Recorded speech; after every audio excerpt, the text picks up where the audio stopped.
Bom dia, irmãos. Vamos iniciar nosso culto aqui pela manhã. Tá friozinho hoje, né, gente? Nossa, eu achei que eu ia passar calor, eu tô com frio. Vamos começar, meus irmãos, esse nosso momento de culto ao Senhor. Ontem nós tivemos a nossa EBF aqui, foi uma bênção. Tem sido sempre bom realizar essa atividade com as nossas crianças, e foi uma bênção ontem também, tudo deu certo. Quero agradecer a todos os irmãos aí que contribuíram, seja com trabalho, seja com doações, seja com orações. Orações eu espero que todos tenham contribuído, né? Mas foi uma bênção, graças a Deus, queridos. Os pequenos grupos ainda estão em pausa, em recesso, tá? Mas se você quer entrar num pequeno grupo, você pode falar comigo, falar com o Ranieri também, e a gente coloca num grupo aí, tá bom? Não perca essa oportunidade, tá bom? Muito bem, queridos, vamos orar para nós iniciarmos o nosso período de adoração? Senhor, nosso Deus, louvamos o Teu nome, ó Pai, e agradecemos, ó Deus, por tudo que o Senhor tem realizado nas nossas vidas. Pedimos, Senhor, que o Senhor nos visite nesse momento e que receba o louvor que temos para o Senhor essa manhã. Toda honra, toda glória deve ser dada ao seu nome, e nós estamos aqui reconhecendo isso. Receba o nosso culto, ó Pai, essa manhã. Em nome de Jesus Cristo que nós oramos. Amém. Amém. Bom dia, igreja. Convido você que pode a ficar em pé.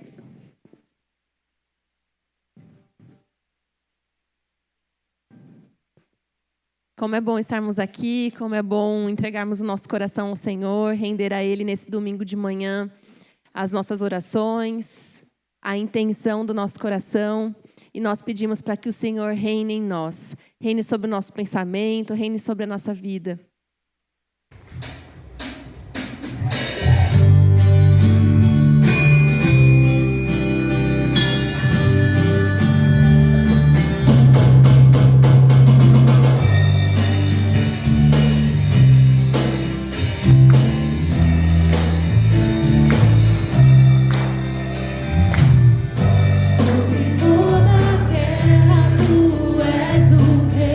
Sobre as montanhas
Força e refúgio, eu sei.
Deus da glória, és tão digno, eu me prostro a ti. Santo é teu nome em todo lugar, reto é teu querer de graça e paz. Tudo que tens feito é justo e bom. Santo, santo Deus, tu és. Santo, santo Deus, a honra e a glória pertencem a ti. O poder e o saber são teus.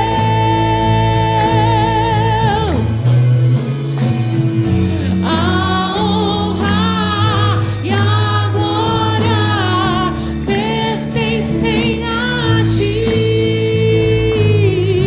O poder e o saber são teus. Santo é teu nome em todo lugar, reto é teu querer de graça e paz. Tudo que tens feito é justo e bom.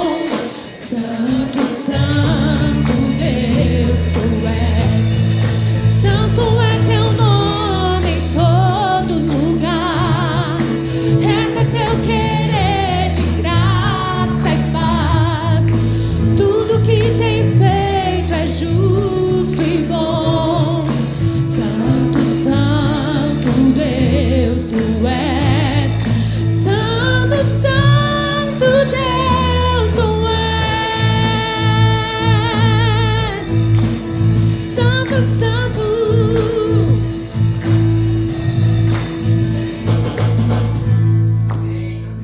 Amém. Senhor, recebe toda a honra e toda a glória, Jesus. Recebe a canção que vem do nosso coração, a canção que vem da nossa intenção mesmo de te adorar, da nossa intenção de recomeçar e o nosso pedido para que o Senhor reine em nós. É de coração, Senhor.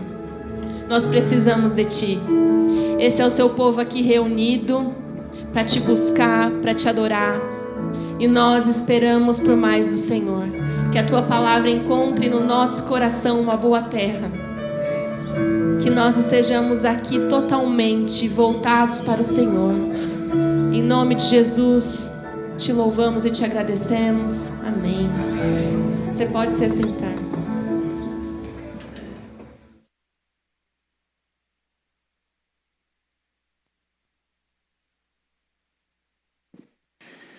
Convido os irmãos a abrirem as suas Bíblias no Evangelho de João.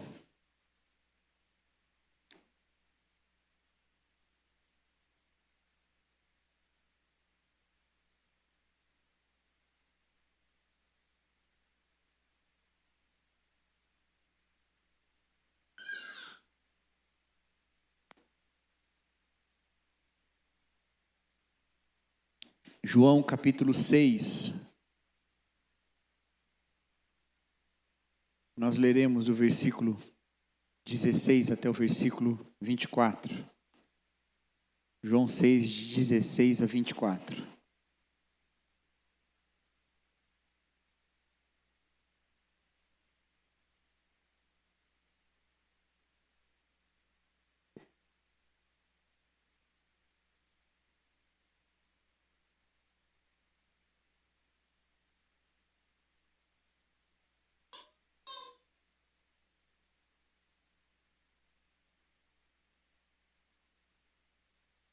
João 6, de 16 a 24, diz assim a palavra de Deus. Ao anoitecer, os seus discípulos desceram ao lago, entraram em um barco e começaram a travessia a Cafarnaum. Já estava escuro e Jesus ainda não tinha ido até onde eles estavam. Soprava um vento forte e as águas estavam agitadas. Depois de terem remado uns 25 ou 30 estádios, viram que Jesus se aproximava, andando sobre o lago, e ficaram aterrorizados. Ele, porém, lhes disse: Sou eu, não tenham medo. Então resolveram recebê-lo no barco e logo chegaram à praia para a qual se dirigiam. No dia seguinte, a multidão, que tinha ficado do outro lado do mar, percebeu que apenas um barco estivera ali e que Jesus não havia entrado nele com seus discípulos, mas que estes tinham partido sozinhos. Então alguns barcos de Tiberíades aproximaram-se do lugar onde o povo tinha comido pão, depois de o Senhor ter dado graças. Quando a multidão percebeu que nem Jesus nem os discípulos estavam ali, entrou nos barcos e foi a Cafarnaum em busca de Jesus.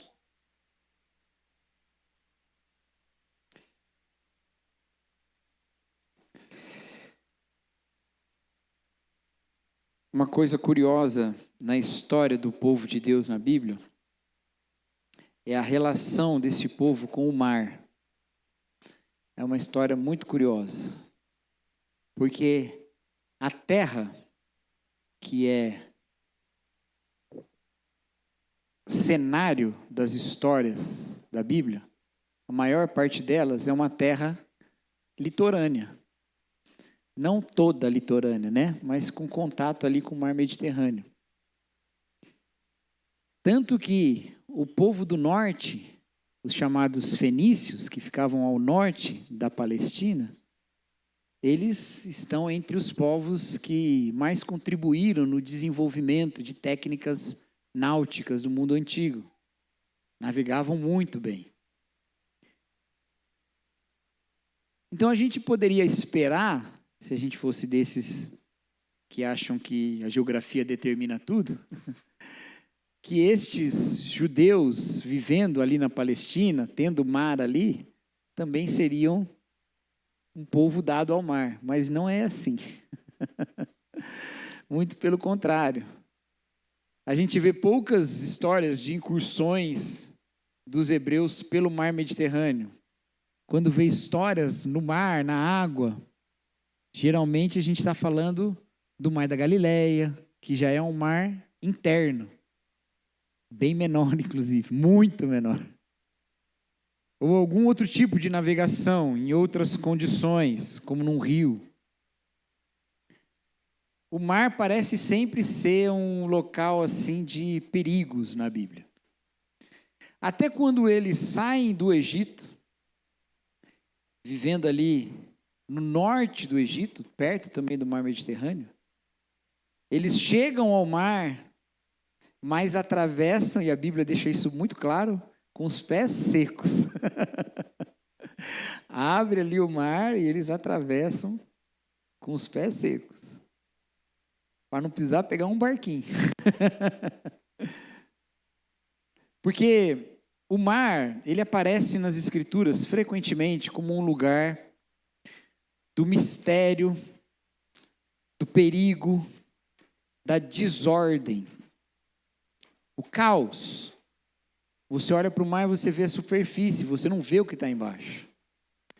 E ele não parece assim tão seguro quando você não tem esse controle sobre ele.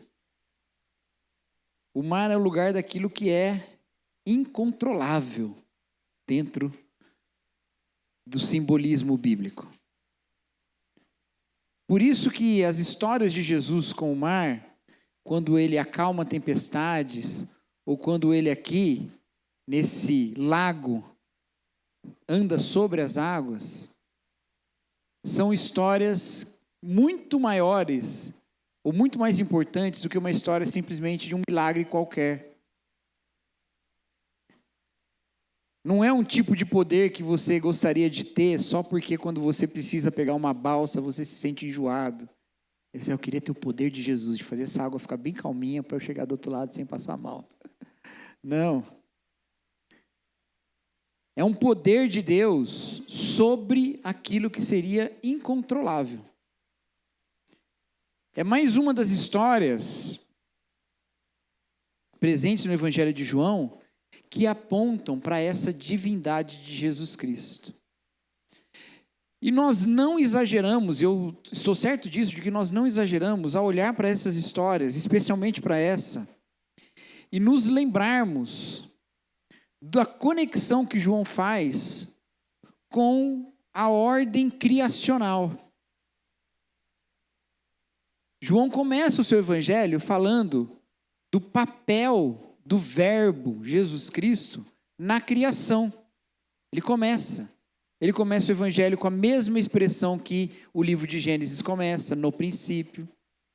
Ele fala sobre uma luz que estava em Jesus, da mesma maneira que lá em Gênesis fala, haja luz. E ele diz no início do evangelho que todas as coisas foram feitas por meio dele, e sem ele nada do que foi feito se fez. Pelo Verbo todas as coisas foram criadas. E aqui parece que, de novo, ele está fazendo esse tipo de alusão. Assim como lá no caos original, o Espírito de Deus pairava sobre a face das águas, aqui também Jesus, sobre a face das águas, anda na direção dos discípulos. O poder de domar o que não pode ser domado. O poder de controlar o que parece sem controle. Esse é Jesus Cristo. No episódio em que ele acalma uma tempestade, a pergunta que é feita é: quem é esse que até as ondas do mar obedecem? Jesus passa por cima dessa água agitada até chegar ao barco em que os discípulos estavam, porque Jesus é Deus e Deus está colocando ordem no caos desde o início de tudo. Ele está colocando ordem no caos. Para não deixar ponto sem nó, é por causa dessa ideia do mar, da água, como sendo esse lugar do incontrolado, do incontrolável, que quando nós vemos lá em Apocalipse, na descrição da Cidade Santa, é dita que João viu novos céus e nova terra, porque a velha terra já passou e o mar já não existe. Não significa que não vai ter mar, que não vai ter praia, não é isso não.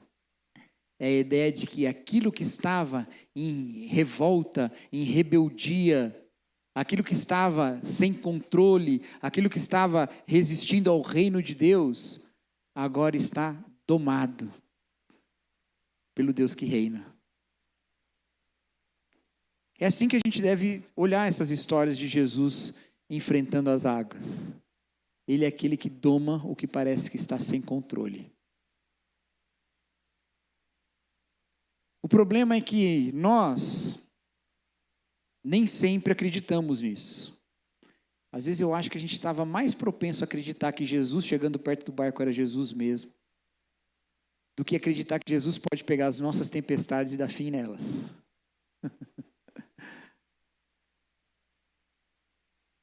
Porque a gente luta com a ideia de que nós podemos controlar as coisas.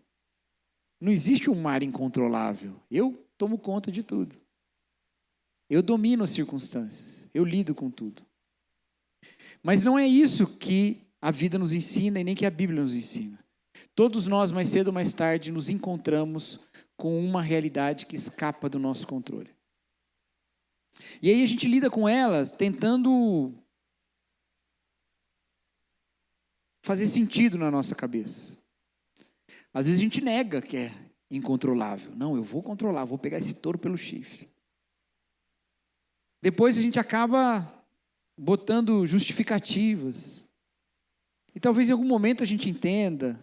E a gente lida até com Deus dessa maneira e fala: tá vendo, era assim mesmo. Era a vontade de Deus. E passamos esse tempo todo navegando águas revoltas, sem acolher Cristo que controla todas as circunstâncias na nossa vida.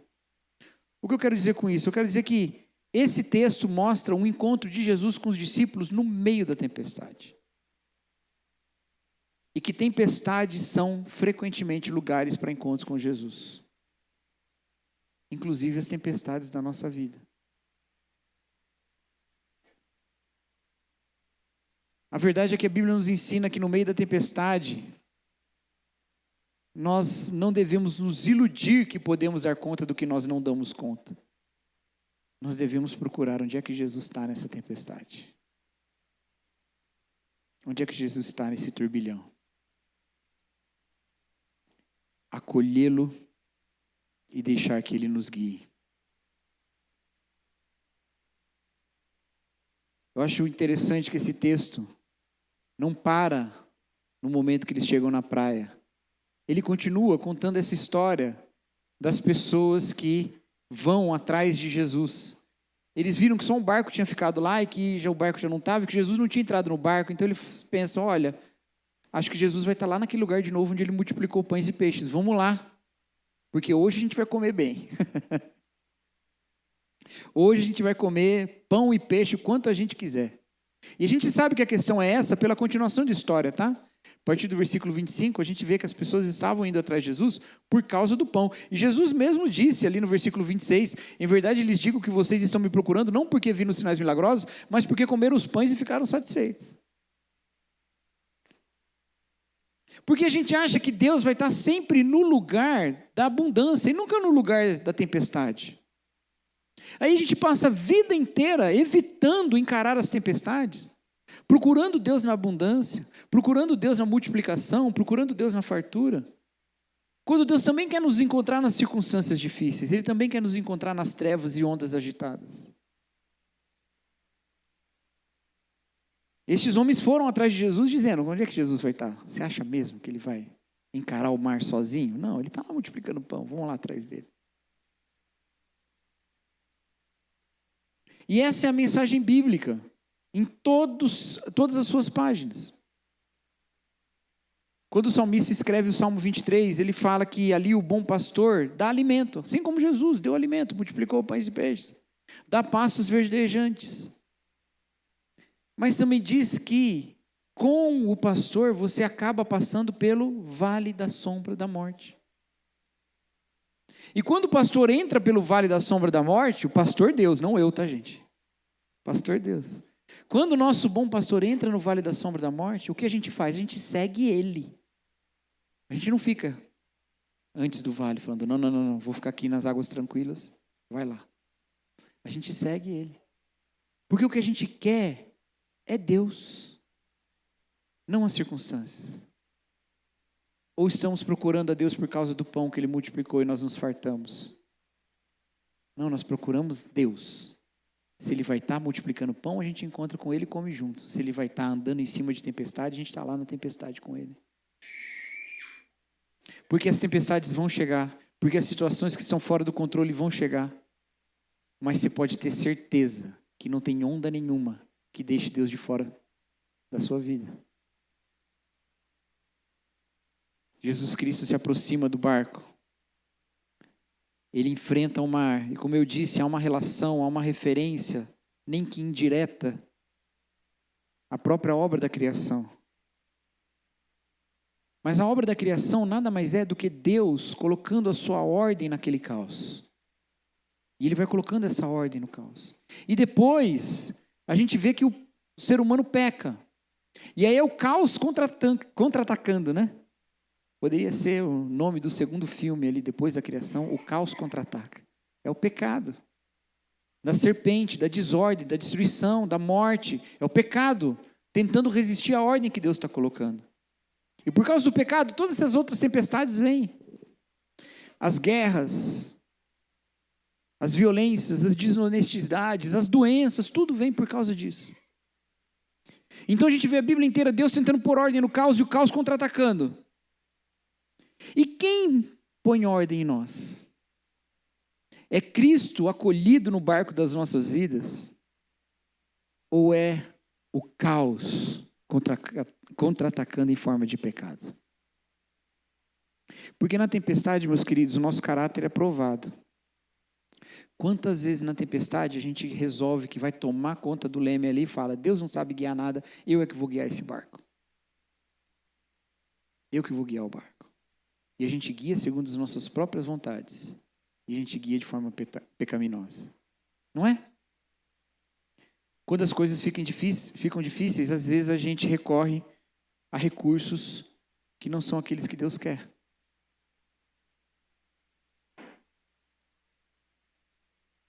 Se Deus é aquele que põe ordem no universo, põe ordem no caos, nós devemos confiar a Ele o caos das nossas vidas. Talvez você esteja no momento agora, vivendo lá no lugar onde Jesus multiplicou os pães. Está com a sua casa cheia de pão e de peixe. Está feliz da vida. Está sobrando cesto. Ou talvez você esteja no meio da tempestade, com dificuldade, não sabendo se vai atracar em algum lugar, não sabendo para onde vai, no meio da escuridão.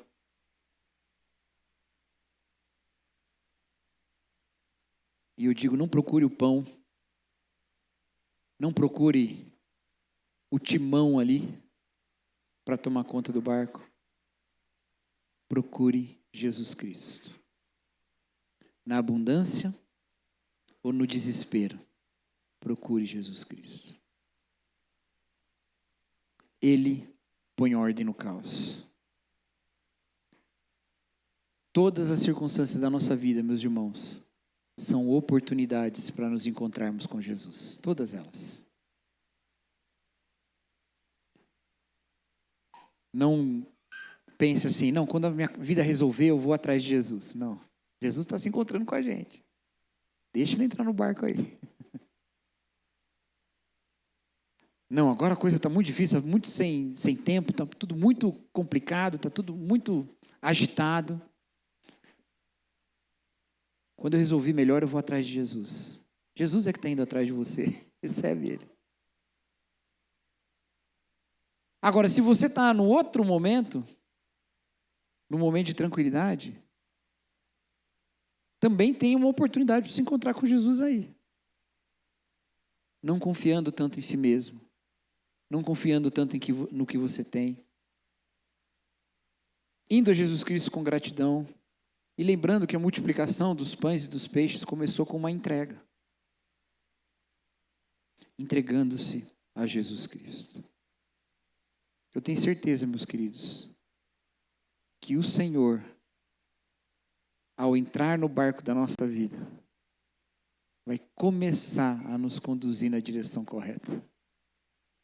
E se nós confiamos na trajetória que Ele desenha, o que nós teremos é graça. É graça vinda dEle. Amém, meus queridos? Vamos orar, meus irmãos? Abaixe sua cabeça. Fale com Deus.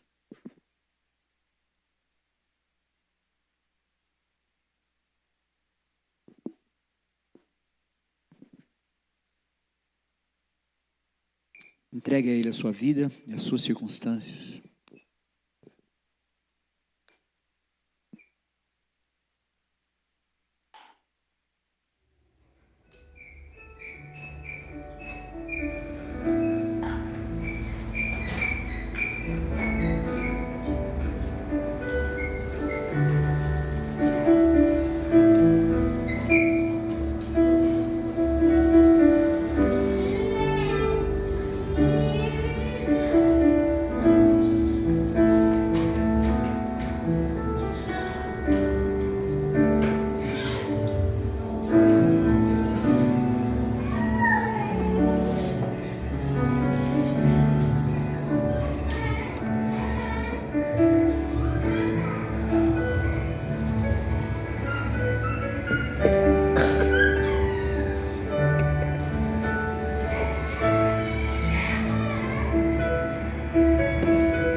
Senhor nosso Deus, nós rogamos ao Teu nome, ó Pai, que venha acalmar as tempestades do nosso coração, venha pôr ordem naquilo que está desordenado, venha recriar, ó Deus, aquilo que está desgastado, prejudicado, quebrado. Restaura-nos, Senhor. Que no meio das tempestades, ó Deus, nossos olhares possam se voltar ao Senhor. E que com fé, ó Pai, acolhamos a Tua vontade para as nossas vidas. Nos perdoe, ó Deus, pelas vezes que olhamos ao Senhor apenas como um provedor e queremos dirigir a nossa vida segundo os nossos próprios interesses e vontades.